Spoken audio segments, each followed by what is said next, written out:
When it comes to Sandile, there has been new developments. According to new reports, allegedly Sandile skipped South Africa without his wife and children to skip the long arm of the law. As you guys may know, we have been following this Sandile saga since its inception. First, I made a video where I told you guys Sandile is a scammer, he is a fraudster, and eventually the long arm of the law will catch up with him. There's a whole lot of people that called me a hater of black success. There's a lot of people that called me a hater, but when you look at it this way, if I was a hater, would Sandile be on the run right now? If I was telling any sort of lies, do you guys think Sandile would allegedly skip this country without his wife and children? Because I mean, that is a big feat for someone that has always been preaching familial values. Like I said, according to new reports made by Zimoja Lezinto, it says that on the 16th of April 2023, that was when the article was made, it says that well-known forex trader on the run from police. Now, like I told you guys, we followed this story since inception, meaning I told you guys it was a scammer. Ellen Adwaba came forward, I spoke to him in the inbox, and then he gave me his story. We dropped that. We dropped the story about Angela Mabena as well, and then we also dropped the story about the most recent case where Sandile convinced a school principal to take his pension to give it to Sandile so that Sandile can invest it and bring him returns. Now, after that case, we then reported on how Ellen Adwaba made a comeback for his money, how Angela Mabena also made a comeback for his money, and then how the school principal made a comeback for his money. And last that we know of, allegedly he paid Ellen Adwaba, allegedly he paid Angela Mabena, which brings the total to 700,000 rand, because he owed Ellen 500k and he owed Angela Mabena 200k. And now the principal, when it was the principal's time in court, he told the principal and the court, but listen, I can only afford 10,000 rand per month, and that is what I'm gonna be able to give. Now, when you do the math, that principal would have died and he still wouldn't have gotten his 10 million rand back, which brings us to where we are right now.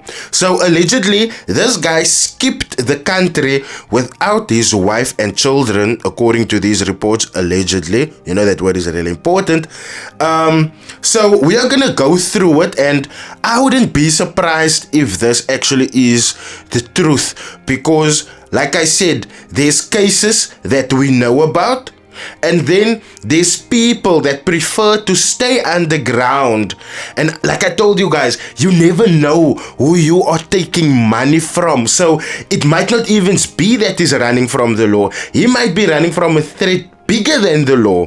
So remember, this is South Africa. He has been missing for months without a trace. Forex trader and alleged scammer Sandile has been untraceable since word got out that the South African police had a warrant of arrest for defrauding several people through forex trading and Bitcoin scams. Now, I would like for all of those people that called me a hater, that took the time to call me a hater, and that denounced my proof without bringing proof, I would like for you guys to come to the table and to sit here and to listen what this article has to say. One stanza is highlighted: moving to the Middle East. Earlier this year, the father of the forex trader died and was buried in his hometown of KZN. According to a friend, Sandile left everything in South Africa, including his wife and kids.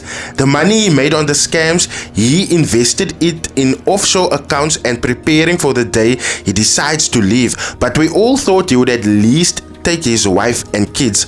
A former friend tells Zimoja, Ubafo Oshie, he left his wife and kids and just ran away to go live in the Middle East. But the question is, until when? He can't run forever because his kids need him. Now, all of this is alleged, obviously, and as you guys can see, allegedly they've been speaking to a friend of Sandile's, and if this is true, then it speaks to a lot of truth to what I've been telling you guys, right? And you guys know we've been on this case since inception, but it also speaks to what kind of a person he is to leave his wife and children behind. Another stanza that is titled Charges, it reads, last year, the Wynberg Magistrates Court withdrew a case of fraud against the self-proclaimed millionaire after he paid back $200,000, which he allegedly defrauded an investor, Angela Mabena. We spoke about that. From the beginning, this came after businessman Alan Ledwaba dropped charges after he received his money back from Sandile. We spoke about that also. He portrayed an expensive lifestyle with cars and watches on social media, calling himself the youngest self-made millionaire from forex trading. Sandile became well known over 6 years ago as a self-made youngest crypto and forex millionaire. He is the owner of the Global Forex Institute company, which is accused by victims of fraud.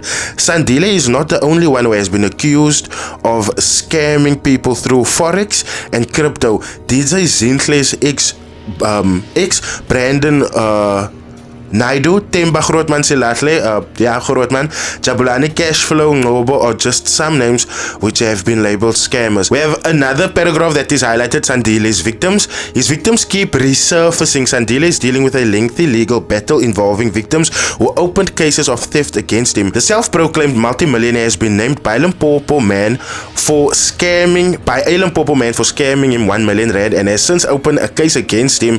Currently, he owes R500,000 and 200,000 payments to 2 victims who invested in his crypto forex trading company. Yo, that's a lot of money. A warrant is out. Police have allegedly issued a warrant for his arrest on the 8th of December. This follows after various cases of fraud were opened against him, which amount to more than 750,000 rand. Since the cases have been opened, Sandile Shezi has been unreachable and laying low.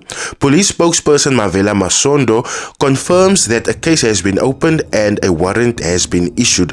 A warrant of arrest has been issued by the Sandton Police Station. A team is helping with the search and investigation. Sandile could not be reached on his old number, which has been off for some time. By Kama Ntaile. So that is the article that is basically laying everything bare as to what has been happening so far. Now, as you guys may know, Alan Ledwaba, we've handled that case. The principal, we've handled that case. Angela Mabena, we've handled that case. But there's more. They're talking about 2 payments here of 200,000. Sandile currently owes R500,000 rand and 200,000 payments to 2 victims. So if you count that together, that is like 900k who invested in his crypto forex trading company. And this guys, this is insane. We didn't know that the extent of his scams ran so far because we only knew about Angela Mabena, Alan Ledwaba and the principal. Now this comes forward. It's no wonder that this man is running behind. But to leave your wife and kids behind, Sandile Shezi, if you are watching this, you are a big bag of nothing, my bro. You are a big bag of shit. I hope you know that. Wherever you are, I hope you are toiling day and night because you brought them into a life that they could not maintain on their own, and now it seems like they are struggling because when you look at it like this, eventually to try and get to him, if he's dealt with the wrong people, they're gonna go through his family to get to him, and that's a sad thing. If he has plans to bring his family over to safety to him, my bro, do so really quickly. But I would also want the police and investigators to be on this case, because I mean, if Thabo Bester and Dr. Nandi could be found wherever they were found in Tanzania, then they can find Sandile Shezi too. And like I told you guys, to everyone that's watching, even the mentors, there is no future in scamming. I've told you guys this so many times before, and you guys can check now, because this is happening with Sandile Shezi. There's a whole lot of other people that thought Sandile Shezi was untouchable, whose view is gonna change of him now, and because of that view changing, you guys can most definitely guess what is gonna happen. They're gonna sue the people that scammed them, and then we're gonna have more cases like this that's gonna be seen before the court. So another hint also to people that's wanting to report scammers: look carefully. This guy isn't reported for scamming. This guy isn't reported for telling lies. He's reported for fraud. I tell you guys so many times, fraud or actually committing a scam, it is where you partake in fraudulent activity to swindle people out of their money. Pay careful attention. When you have been scammed, someone partook in fraudulent activity, and that person should be held accountable for fraud. But because you guys don't pay attention and you guys don't know how to report it, these guys get away. So take this hint, report them for fraud, let the police investigate, and let the law do its thing. Because evidently, sometime in his life and doing this, Sandile never thought he would get caught. But like I keep on telling you guys, the arm of the law is very long. And unfortunately, if you don't have the type of money to escape it, it's gonna catch up with you. Thank you so much for joining, and I hope you guys stay safe. I'll see you guys in my next video.